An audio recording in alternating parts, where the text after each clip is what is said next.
네, 선생님들 안녕하십니까? 네, 어,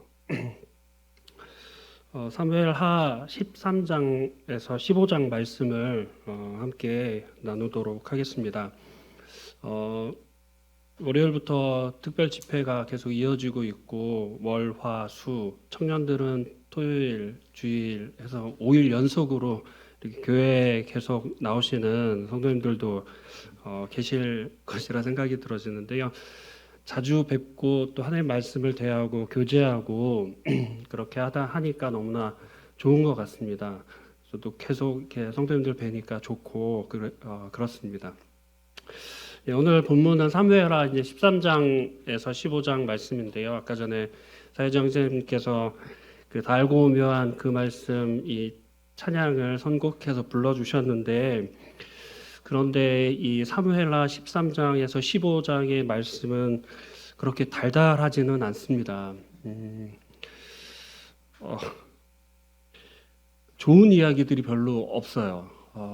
좀 무서운 이야기. 만약에 이제 영화로 이 내용을 만든다고 하면 완전 청소년 관람 불가. 수위가 엄청 높고 언급하기도 힘든 그런 내용이 담겨져 있습니다. 혹시 여기 미성년자가 계시나요? 네, 한 명이 있습니다. 차마 어떻게 이야기를 설명해야 될지 모를 정도로 너무나 욕정의 눈먼 그런 내용들이 이 13장과 14장, 15장, 물론 이제 12장부터 이제 그런 11장부터 그런 내용들이 있지만 그 13장부터 또 13장에서부터 그 정점을 찍어가는 그런 내용들이 기록이 되어져 있습니다. 우리가 그 지난주에 이제 수요집회에서 윤영채 형제님께서 사무엘하 11장, 12장 말씀을 이렇게 전해주시면서 기억에 남는 게 죄는 반드시 하나님께서 드러내시고 다루신다라는 것을 말씀을 통해서 듣고 참 두려웠습니다. 하나님 정말 그러신 분이시구나 이런 생각을 다시 한번 해보게 됐고 많은 교훈을 받게 되었습니다. 12장 이제 10절에 있는 내용을 제가 잠깐 읽어드리겠습니다. 우리 지난주에 읽어봤었는데요.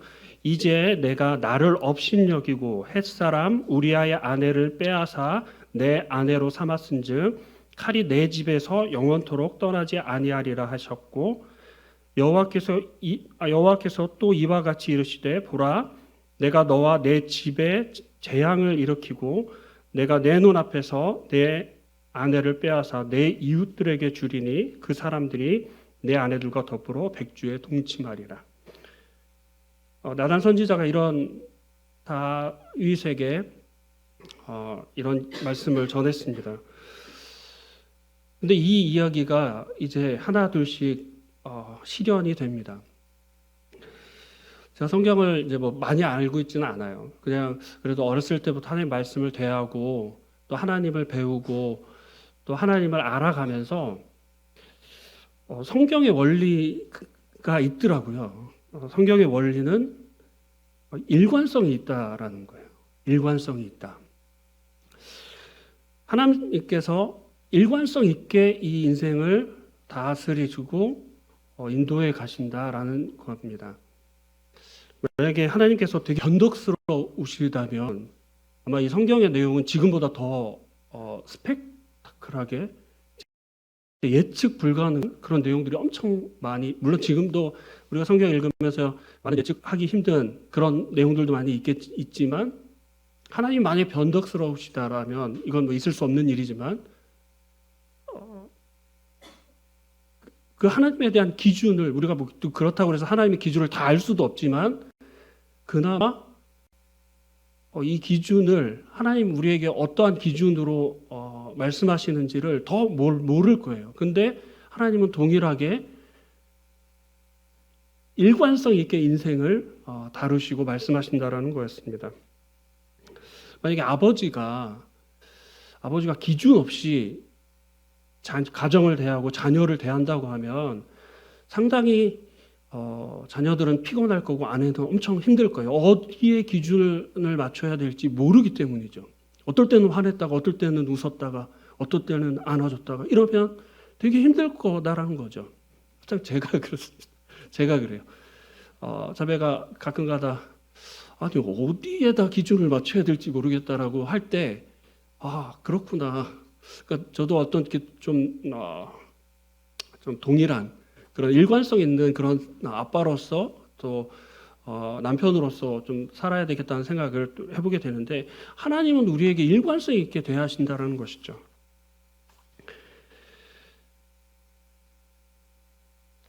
사무엘하 12장에서는 하나님은 이 나단을 통해서 이 다윗에게 벌을 내리시는데 이때는 하나님 무섭고 두려운 하나님으로 나타나십니다. 하나님께서 사랑하시는 자를 징계하시는 거잖아요. 이 징계의 목적은 우리를 고치시고 우리를 회복하시고 우리를 다시 세우시기 위함이라고 저희는 알고 있습니다. 근데 이게 또 이 징계의 목적이 창세전부터 이 아담이 범죄함으로부터 이 세상이 끝날 때까지 이 하나님의 징계의 목적이 동일해요. 우리를 회복하시기 위한 것이에요. 하나님 의로우세요. 하나님 영원부터 영원까지 의로우신 분이세요. 그리고 하나님은 사랑이시기 때문에 영원부터 영원까지 그 사랑을 우리에게 나타나세요. 일관성 있는 이 하나님, 이런 하나님을 보면서 저는 되게 감사가 됐습니다. 그러나 하나님은 이 죄를 다루시는 부분에 있어서 일관성이 있으시다는 거예요. 두려운 부분이죠. 죄를 반드시 드러내시고 그 죄를 회복해 하시고 그 죄에 대한 결과를 다루시는 하나님의 이 일관성 있는 모습을 우리가 계속해서 배우고 있습니다. 물론 우리 인생에 하나님을 다 알 수가 없죠. 하나님 다 알 수도 없는 분이시고 우리가 그분을 평생 배워도 진짜 이 바다의 모래알보다도 못할 만큼 하나님은 너무나 풍성하시고 그 하나님의 어떠하심을 우리가 다 알 수는 없습니다.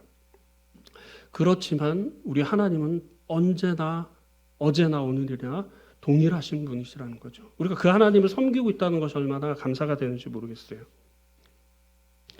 우리가 계속해서 배우고 있는 이 다윗의 삶, 다윗의 삶은 어떻게 보면 좀 이렇게 인생을 또 어떤 사건을 통해서 전반부와 후반부를 나눌 수 있지 않습니까? 다윗의 전반 이 사건의 전환점은 아마 밧세바를 취하는 우리아를 죽이고 밧세바를 취하는 여기에서 어떤 전환점이 일어납니다.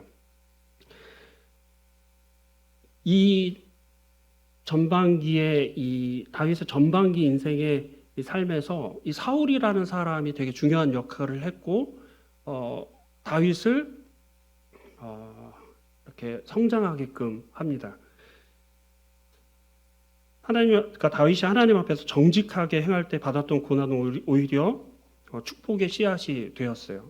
다윗을 통해 사울이 쫓고 또 다윗이 사울을 피하면서 그 광야에서의 이런 삶을 통해서 다윗은 보다 이렇게 새롭게 변합니다. 성숙해지고 성장합니다. 그러나 이 밧세바를 취하고 나서 그 살인 사건에 연루되고 나서 다윗은 새로운 국면을 맞이하게 됩니다. 나단 선지자가 예언을 했고 경고를 했고 그 다윗의 이 집안이 서로가 서로를 이제 죽이는 그런 이 예언들이 이루어지는 것을 보게 됩니다. 악행으로 인한 이 고난이 저주의 씨앗이 되어서 다윗 가뭇을 황폐하게 만듭니다. 동일한 고난인데 무엇으로 인하여 받게 되는 고난이냐에 따라서 이게 축복이 될지 축복을 가져오기도 하고 저주를 가져오기도 한다는 것을 우리가 보게 됩니다. 이제 우리가 13장 본문을 보시게 되면 13장 1절 2절 읽으면 그 후에 이 일이 있으니라 다윗의 아들 압살롬에게 아름다운 누이가 있으니 이름은 다말이라 다윗의 다른 아들 암논이 그를 사랑하나 그는 처녀이므로 어찌할 수 없는 줄 알고 암논이 그의 누이 다말 때문에 울화로 말미암아 병이 되니라.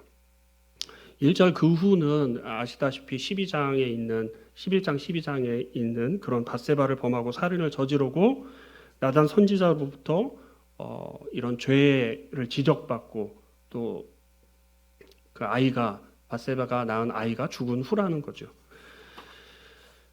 네, 압살롬의 누이 다말, 이 여인은 아름답다라고 표현을 하고 있습니다.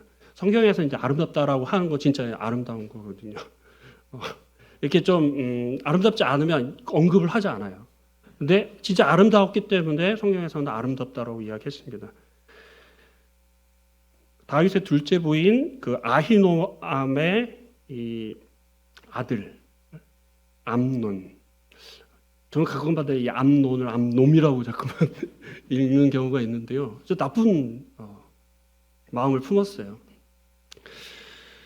이 암논이 이 아름다운 여인 이 다말을 보고 사랑에 빠집니다. 감정이 생기고 그녀를 사랑하게 됩니다. 근데 이 둘 관계는 이루어질 수 없는 사이거든요. 이복 누이 관계였기 때문에 그러니까 근친 상간이었고 율법에서는 이것을 금하고 있기 때문이었습니다. 이루어질 수 없어서 그랬는지는 몰라도 더 애틋했나 봅니다. 다말 때문에 이게 지금 병원에서 보통 이제 어떤 질병이 있으면 진단 코드를 넣잖아요. 상사병 코드가 혹시 있는지 모르겠어요. 상사병 진단을 다말이 받습니다. 어떻게 할 길이 사실은 없었던 거죠. 그런데 이 암논의 이 마음을 알았던 요나답이라는 사람이 암논의 친구였습니다. 건강한 조언을 암논에게 하는 것이 아니라 못된 꾀를 암논에게 전달합니다. 암논은 이 요나답의 듣지 말아야 할 꾀를 들어요. 아버지 다윗을 이용합니다. 자기를 위해서 그 다말이 자기 집에 와서 과자를 구워주면 내 이 병이 나을 것 같다. 다윗에게 요청을 합니다. 근데 다윗은 사실 이쯤 되면 이거 뭔가 좀 이상하다. 이놈 새끼 이거 뭐가 문제가 있네 이거. 너 왜 그래? 하면서 뭔가 이렇게 자녀에 대해서 액션을 취했어야 했는데 그냥 가만히 있습니다. 그 암논의 부탁을 그냥 들어줘요. 그래서 다말에게 오라버니한테 가서 그렇게 과자를 구워줘라 하고 암논과 다말이 만나게 됩니다.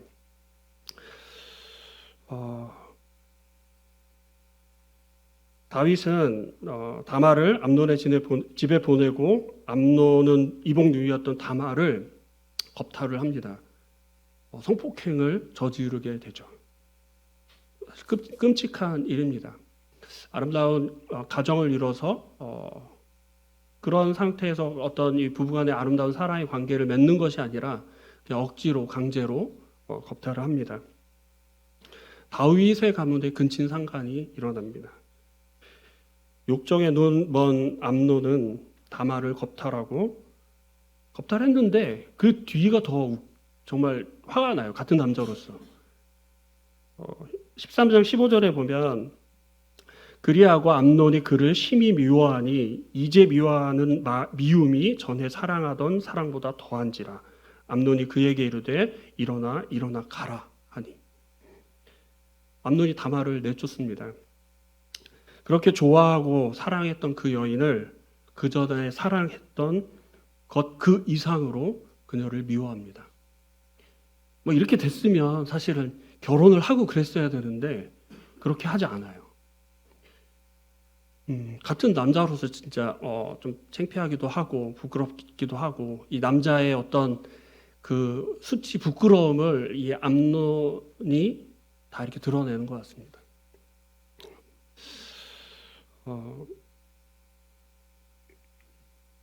근데 이 암논이 이런 마음을 먹기까지 충고해 준 사람이 있어요.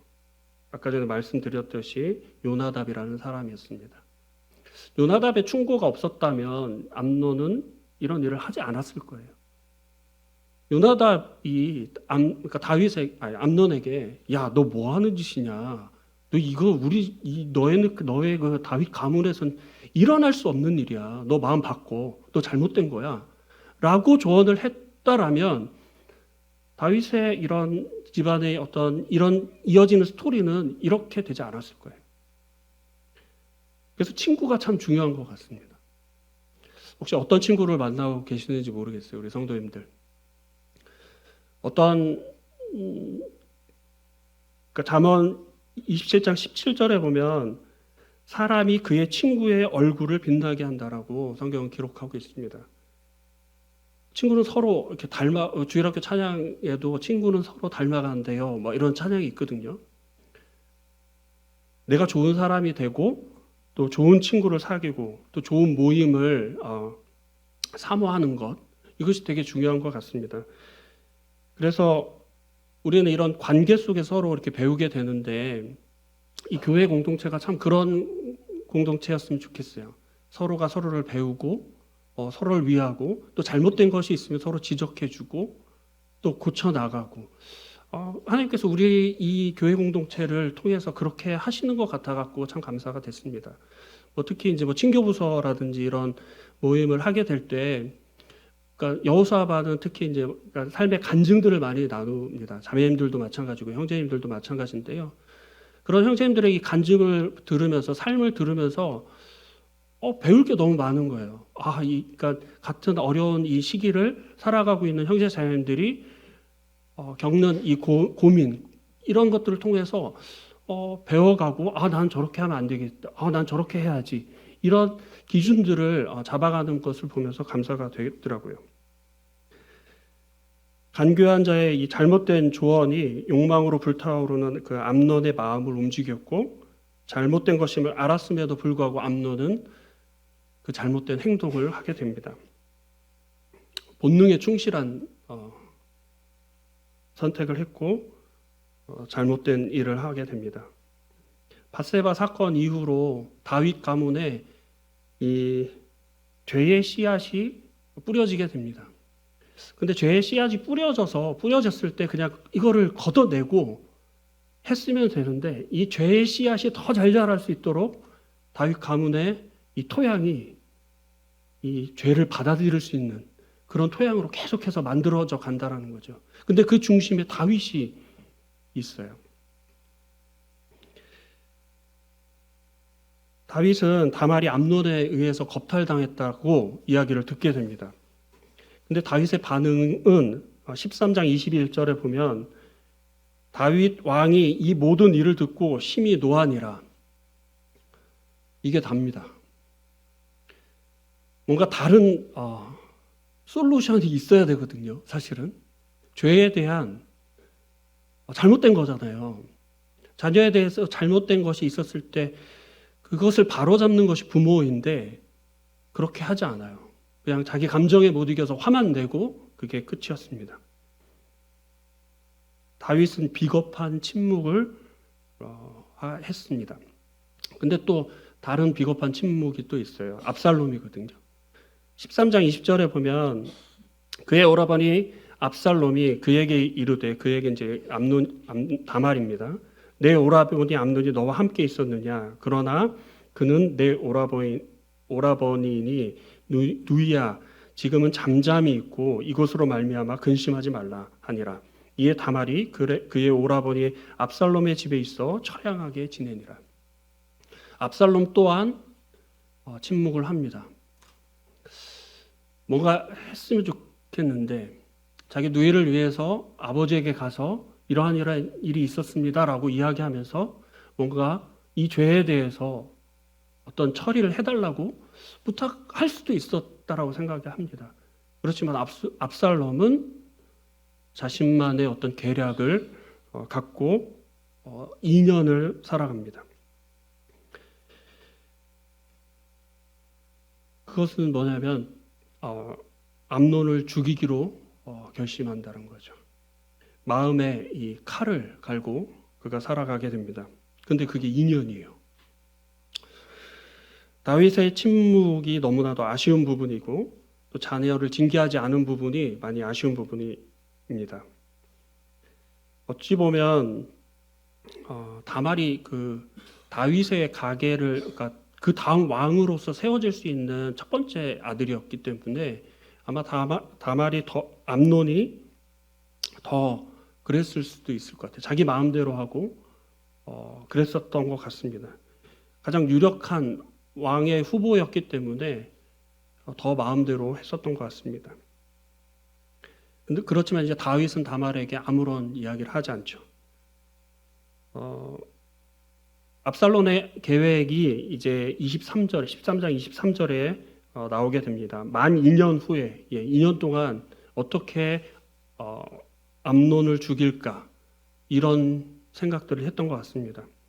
그 바알 하솔에서 양털 깎는 축제가 있었는데 형 암논을 보내달라고 다윗에게 부탁을 합니다. 압살롬은 그 축제의 공간에서 암논을 처참하게 죽입니다. 다윗이 여러 이런 압살롬의 이상한 점, 암논의 이상한 점 이런 것들이 이렇게 아버지로서 캐치가 됐을 때 이야기를 했어야 되거든요. 사실은 너 왜 이렇게 행동하지? 이런 의문을 갖고 질문을 하고 좀 이렇게 물어봤어야 되는데 약간의 잔소리를 했어야 되는데 그렇게 하지 않았다라는 거죠. 아무 무방비 상태에서 암논은 압살롬과 그 신하들에게 죽임을 당합니다. 형제간의 강간에 형제 살인에 이 다윗 집안에 일어나게 되었던 것이죠. 하나님을 믿고 하나님을 섬기는 이 놀라운 다윗 가문에 하나님의 법이 없었다라는 것이죠. 자기 마음대로 하고 자기의 어떤 뜻대로 자기의 어떤 욕정대로 하는 이 모습을 보면서 이게 이렇게 될 수도 있구나. 하나님의 법이 살아있지 않으면 이렇게 되는 거구나 라는 생각을 해보게 됐습니다. 저는 이 말씀을 그러니까 읽어가면서 문득 그 십계명이 생각이 났어요. 십계명 우리 다 알고 계시잖아요. 모세에게 주셨던 그 10가지 계명인데 첫 번째 계명이 하나님 외에 다른 신을 섬기지 말라. 쭉 이렇게 있습니다. 근데 이제 하나님과의 관계적인 법이 1번부터 4번이고 5번부터 6번이 어떤 사람들과의 관계에 대해서 말씀을 하고 계시는데 살인하지 말라라는 이 말씀이 딱 저희가 생각이 났고 그래 맞아. 살인하지 말라라고 하신 거는 하나님께서 그 사람이 직접 살인하지 말고 하나님께서 그거를 어떻게 표현해야 되냐면 하나님께서 하신다라는 거잖아요. 내가 그 사람을 처리하고 치리할 테니까 너는 살인을 하지 말라라는 그런 의미로 저는 그 생각이 되었어요. 그리고 간음하지 말라. 너의 아내와 관계를 가져라. 그리고 도적질하지 말라. 네가 훔치지 않아도 내 하나님께서 너희들에게 공급하실 것이다. 그래서 남의 물건 훔치지 말아라. 저는 그렇게 생각이 되어졌어요. 내 이웃의 집을 탐하지 말라. 이 탐심을 얘기하면서 내가 너의 공급자고 내가 너를 책임져주는 하나님이시니까 남의 것 탐하지 않아도 돼. 저 그렇게 받아들여졌습니다. 근데 다윗의 가문의 이 암논과 압살롬의 이런 행태를 보면서 자기가 다 주인이 자기가 다 하려고 하는 자기 중심적으로 해석하고 자기가 심판자가 되어서 심판합니다. 이 암논과 압살롬의 그리고 다윗의 이 가문에는 하나님이 없습니다. 하나님의 법이 없다는 것을 보게 되었습니다. 압살롬은 이 암논을 죽이고 나서 그술로 도망합니다. 다윗은 이 두 아들을 잃게 되는 거죠.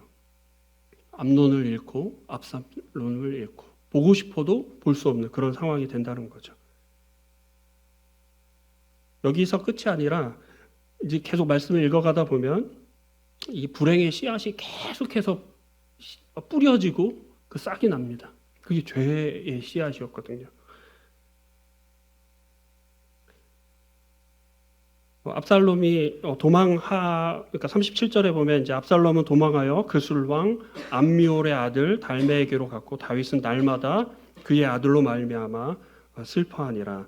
38절에 압살롬이 도망하여 그술로 가서 거기서 산지 3년이라. 2년 동안 암논을 죽이려고 계획했고 이 그술로 가서 그술로 도망한 시간이 3년입니다. 5년이라는 시간이 지났고 지금 제가 5년의 이야기를 살짝 해드렸습니다. 성경은 이걸 기록하고 있어요. 신기하게. 암논의 이 강간 사건 이후로 그 압살롬이 죽는 순간까지 몇 년이 지나는 줄 혹시 아세요? 성경을 읽어보면 11년이 지납니다. 11년. 이런 문제의 기간이 어떤 이 내부의 갈등이 다윗 가계의 갈등이 11년 동안 계속되어 오고 있는 거예요. 근데 참 이 상황에서 14장으로 넘어가겠는데요. 요압이라는 사람이 등장합니다. 요압이 다윗의 마음을 읽어내요. 압살롬을 그리워하고 있구나. 그래서 요압이 그 드고와 여인을 지혜로운 여인을 데리고 와서 다윗의 마음을 움직이게 합니다. 그래서 압살롬이 다시 돌아오고 또 이 다윗과 이 드고와 여인의 이 이야기 속에서 압살롬을 그러니까 다윗이 한 이 맹세라기보다는 약속 때문에 이 압살롬을 다시 그술에서 예루살렘으로 돌아오게끔 합니다. 그러나 정말 신기한 게 다윗이 압살롬을 그리워했잖아요. 근데 그리워했는데 압살롬이 예루살렘으로 왔어요. 근데 14장 24절을 보면 왕이 이르되 그를 그의 집으로 물러가게 하여 내 얼굴을 볼 수 없게 하라. 압살롬이 자기 집으로 돌아가고 왕의 얼굴을 보지 못하니라. 얼굴 안 보겠다는 거예요. 그러니까 요즘 말로 꼴 보기가 싫었던 것 같아요. 막상 그리웠는데 보려고 하니까 옛날의 생각이 나고 다윗의 어떤 내면에 치유되지 않았던 무엇인가가 있었던 것 같아요. 그래서 얼굴을 보지 않습니다. 14장 28절에 보니까 압살롬이 이태 동안 예루살렘에 있으되 왕의 얼굴을 보지 못하였으므로 여기서 다시 2년이라는 시간을 압살롬은 다윗의 그러니까 서로 얼굴을 보지 않고 지나게 됩니다.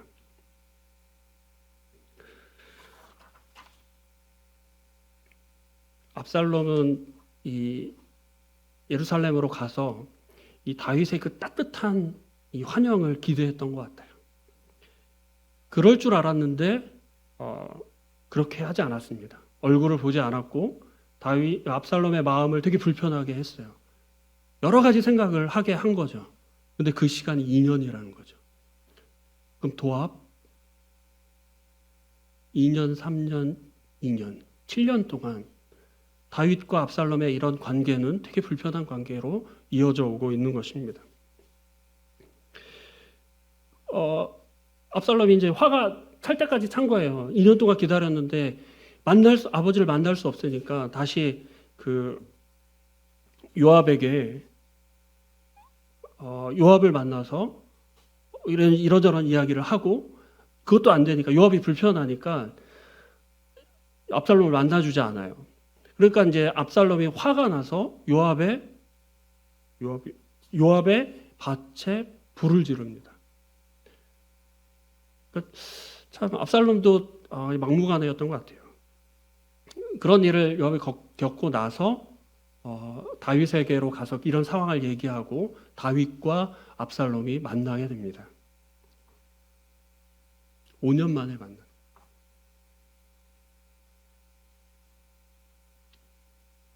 14장 33절에 보면 왕이 압살롬과 입을 맞추니라.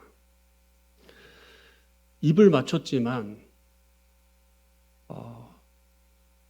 다윗이 압살롬에게 한 이 입맞춤은 너무나도 형식적인, 무엇인가 진짜 압살롬을 받아들이고 용납하고 용서하고 그런 느낌이 아니라 그냥 내가 너 용서했어, 그냥 입맞춤 하는 그 정도였다라는 거죠.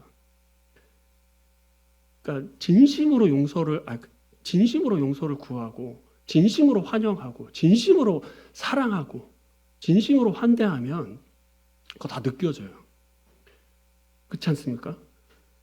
내 아버지가 압살롬이 나를 입맞춤할 때 그 입맞춤이 그냥 형식적인 건지 그냥 그런 건지 압살롬은 느꼈습니다.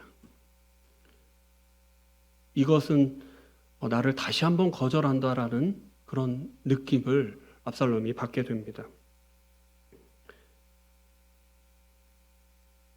압살롬의 입장에서 생각해 봤을 때, 그럼 나는 여러 가지 생각들을 해보는 거죠. 나는 다음 후계자로서 안 되는 것이구나 라는 생각을 스스로 했을지도 몰라요. 그렇게 되면 내가 반역을 해서 내가 내 아버지를 죽이면 되겠구나라는 생각을 했던 것 같아요. 그랬으니까 15장에 이 압살롬이 다윗을 반역하는 일이 일어난 거겠죠. 다윗은 그런 생각을 압살롬은 그런 생각을 했던 것 같습니다. 또 그거를 15장에 보시면 철저하게 준비합니다. 사람들을 만나서 우리 다윗이 바쁘니까 재판을 해주고 이 백성들과 좋은 관계를 맺고 결정적인 순간에 반역을 합니다. 근데 그 시간이 4년이에요. 그래서 도합 11년.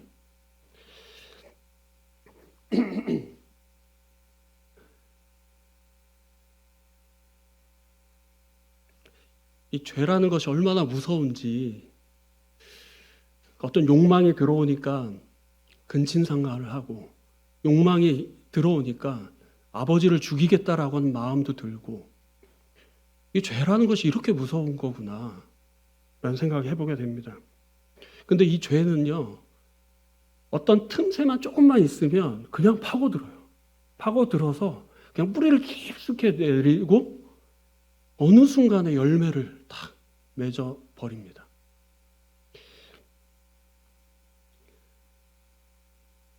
처음 시작은 말씀드렸듯이 암논이 다말을 강간한 사건 이후에 21년 동안 많은 일이 있었습니다. 잘못된 것이죠. 근데 다윗은 이 문제를 해결하지 않았어요. 다루지 않았어요. 아버지로서의 어떤 권위를 가지고 치리하지 않았습니다. 다윗은 이 비겁한 침묵으로 자녀들을 대했고 책임을 다하지 않았습니다. 다윗이 세월이 약이야 라고 생각했을 수도 있겠어요. 그렇지만 이거는 해결되어지지 않는 부분이었거든요. 왜냐하면 죄의 문제이기 때문이죠. 우리가 다윗의 이 목동 생활부터 이 골리앗을 죽이는 이런 일, 그리고 사울에게 쫓김을 당할 때도 그는 되게 멋있었어요. 진짜 이렇게 멋있을 수가. 근데 지금의 이 다윗의 모습은 그때의 모습과는 다르다는 거죠. 왜냐하면 죄 때문에. 죄는 이렇게 사람을 만드는 것 같습니다. 죄의 어떤 이런 것들을 해결하지 않으면 이런 모습으로 비춰진다는 것이죠. 다윗은 이 11년 동안 그 마음이 되게 딱딱해져 있었던 것 같아요. 계속해서 딱딱해져 갔습니다. 자식을 봐도 이건 내 자식이 아니었으면 좋겠다라는 생각을 했을 테고, 왜 내가 쟤 때문에 이런 고민을 해야 되나, 이런 생각도 했을 거예요. 해결되지 않는 이 굳은 마음이 다윗을 계속해서 그렇게 만들었던 것 같습니다. 다윗은 그가 그렇게 마음이 굳어지는 것을 몰랐을 거예요. 또 누군가가 좀 이렇게 조언을 해주고 그랬으면 좋았을 텐데, 그런 사람도 없었습니다. 성경은 그런 이야기를 하고 있지 않아요.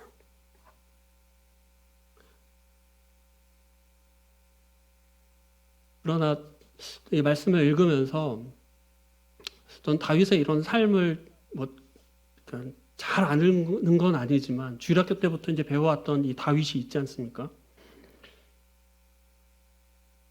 이 다윗의 삶 속에서 뭔가 부족한다는 것을 이 압살롬을 대하면서 이렇게 했으면 좋겠다라는 생각을 해보게 됐어요. 그게 뭐냐면 왜 다윗은 압살롬을 인격적인 용서를 해주지 않았을까? 이런 생각을 해보게 되는 거죠. 그리고 왜 이 인격적인 용서를 못했을까? 물론 이제 죄 때문이겠지만 다윗의 삶 속에서 이 하나님의 은혜를 사실 생각해 보면 다윗은 하나님의 은혜를 어마어마하게 누렸던 사람이거든요. 다윗이 목동 때부터 그 골리앗을 죽일 때부터 죽일 때까지, 그리고 다윗의 이 삶의 이 걸음걸음은 사실은 이 하나님의 은혜가 꽉 차 있었거든요. 하나님의 은혜가 없었으면 다윗은 다윗다워지지 않았었어요. 그 하나님의 은혜가 다윗을 이끌고 왔고, 다윗이 잘못하거나 다윗이 실수했을 때도 하나님의 은혜는 다윗의 삶을 계속해서 이끌어갔고 다윗의 삶에 이 하나님의 은혜가 충만했어요. 그런데 다윗은 압살롬을 대할 때는 그 은혜가 나오지 않았어요. 되게 비인격적으로 자녀들을 대했고 하나님의 은혜를 받은 사람으로서의 어떤 삶을 살아내지 못하는 것을 제가 느끼게 됐습니다. 그렇게 많은 은혜를 받은 다윗이 왜 자녀들에게는 어떠한 은혜도 베풀지 못할까? 그런 생각을 좀 해보게 됐습니다. 이 부분을 생각해 보면서 나단 선지자가 다윗의 죄를 지적할 때 한 이야기를 우리 성도님들이 잘 알고 계실 거예요. 나단 선지자가 다윗의 죄를 지적하면서 그 부한 사람과 가난한 사람을 비유해요. 그러면서 가난한 사람의 그 부한 사람이 가난한 사람의 암양을 빼앗는다라고 해요. 그 이야기를 듣자마자 다윗은 사무엘 12장 5절에 보면 그런 짓을 하는 사람은 마땅히 죽어야 된다고 사형 선고를 딱 내려버려요. 왕으로서. 근데 그 자신이 다윗이었거든요. 다윗 스스로에게 사형 선고를 내려요. 근데 12장 2절을 쭉 읽어보면 너는 은밀히 행하였으나 나는 온 이스라엘 앞에서 백주의 이 일을 행하리라 하셨나이다 하니 다윗이 나단에게 이르되 내가 여호와께 죄를 범하였노라 하며 나단이 다윗에게 말하되 여호와께서도 당신의 죄를 사하셨나니 당신이 죽지 아니하려니와. 다윗 스스로는 자기 자신에게 사형 선고를 내렸는데 하나님께서는 당신의 죄를 사했다. 당신이 죽지 아니한다라고 이야기하고 있는 것을 보게 됩니다. 하나님의 은혜가 이렇게 놀라워요. 자기 스스로도 사형이라고 얘기하는데 하나님은 죄를 용서한다라고. 이런 모습을 보면서 그러니까 하나님의 이런 은혜가 우리 삶을 하나님의 은혜가 우리 삶을 떠나면 참 이렇게 비참한 모습이구나라는 생각을 해보게 됐습니다. 다윗이 무비보셋에게 하나님의 은총을 베풀어 주잖아요. 무비보셋에게 했던 것처럼 자기 자녀들에게 했으면 얼마나 좋았을까라는 생각도 해보게 돼요.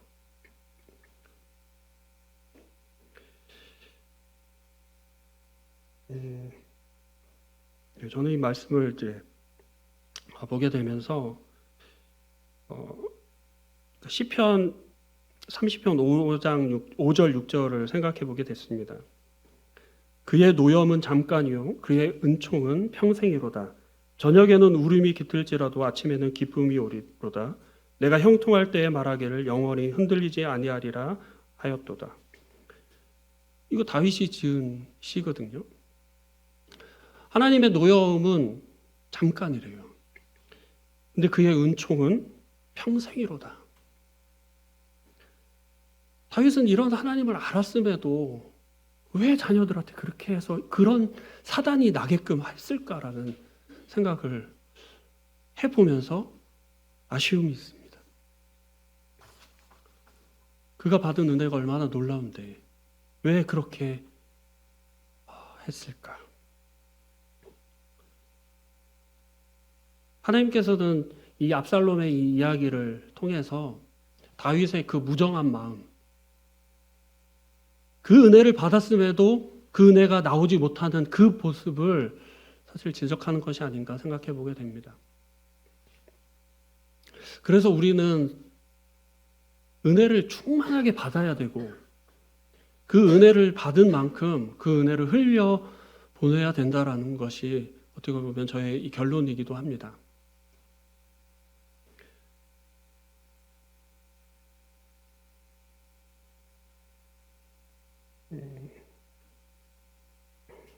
다윗은 압살롬이 자신을 반역해서 자신을 죽이려고 했던 제공자는 바로 다윗이라고 성경은 얘기를 하는 것입니다. 압살롬이 그렇게 되기까지 그 원인을 제공한 사람은 다윗이라는 것을 이야기하고 있는 거예요. 우리의 삶에서도 하나님의 은혜가 충만하지 않으면 이렇게 건조한 삶을 살고 하나님께 이 이야기를 쭉 이렇게 11년 동안 보면서 다윗은 하나님께 어떻게 묻거나 이런 걸 하지 않아요. 물론 제가 잘 못 볼 수도 있는 거지만 하나님과의 어떤 친밀한 교제가 없어요. 우리가 지금 역대상을 읽고 있는데 다윗이 처음 왕이 됐을 때 그가 하나님과 얼마나 친밀한 교제를 하며 하나님 이렇게 할까요? 하나님 이렇게 해도 되겠습니까? 계속 묻는데 다윗의 삶에서 지금 없어요.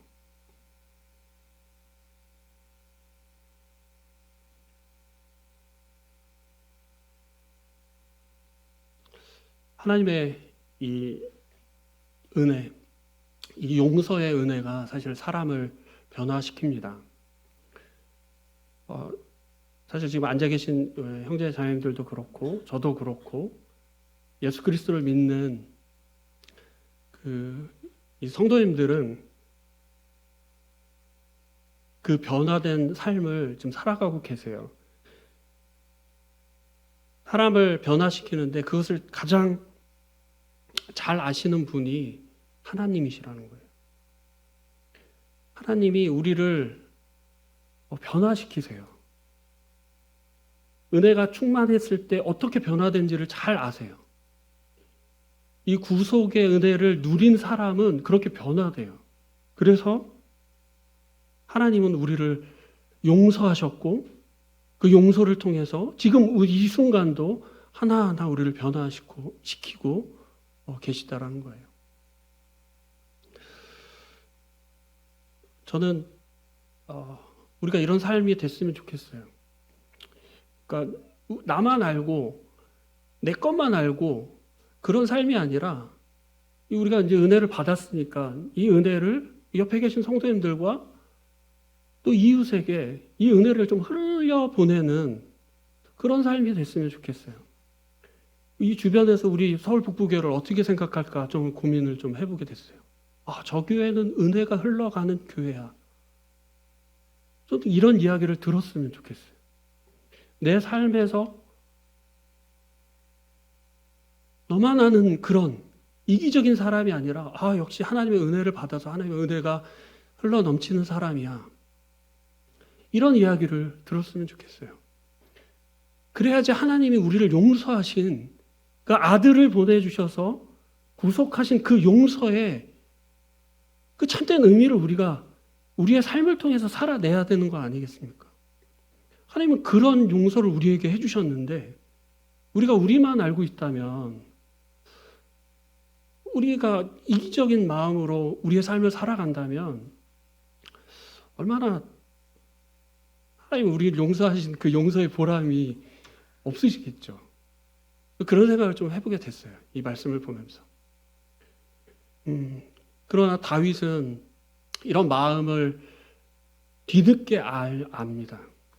물론 이제 다음에 이제 전해주실 형제님께서 말씀을 전해주시겠지만 다윗과 이런 좋은 관계를 회복하려고 노력하지만 그렇게 되지 않아요. 하나님께서 그 장면을 만들어 주시지 않고 압살롬을 데려가십니다. 후회하지 말고 지금 있는 이 상황에서 하나님의 은혜를 우리가 흘려보내는 그런 삶이 되었으면 좋겠습니다. 그래서 우리가 은혜가 풍성한 교회, 그런 교회, 서울북부교회가 됐으면 좋겠어요. 그래서 제목을 처음에 말씀을 드렸어야 됐는데 말씀을 못 드렸습니다. 은혜는 흘러가야 한다라는 주제로 사무엘하 13장과 15장 이 말씀을 함께 나누었습니다. 우리가 그렇게 해서 그런 삶을 살아서 하나님께 기쁨이 되는 그런 우리가 됐으면 좋겠습니다. 이상으로 말씀을 마치도록 하겠습니다. 감사합니다.